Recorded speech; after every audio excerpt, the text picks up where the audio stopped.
Fatepura પાટવેલ checkpost પર ચૂંટણીને લઈ સઘન ચેકિંગ શરૂ કરાયું છે। ડીવાયએસપી ડીઆર પટેલના માર્ગદર્શન હેઠળ પોલીસ એલર્ટ બની છે। રાજસ્થાન અને મધ્યપ્રદેશ બોર્ડર પર કડક બંદોબસ્ત, સરહદી વિસ્તારોમાં સીસીટીવીથી મોનિટરિંગ, દારૂ અને હથિયારોની ઘૂસણખોરી રોકવા ઝીરો ટોલરન્સ, શાંતિપૂર્ણ અને નિષ્પક્ષ મતદાન માટે પોલીસ બની છે સજ્જ। આગામી તારીખ 26ના રોજ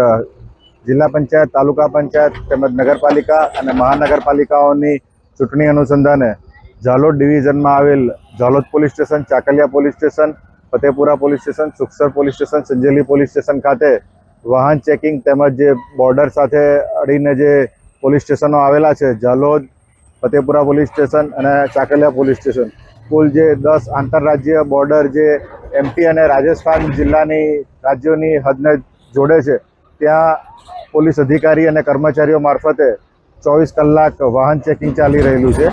જેમાં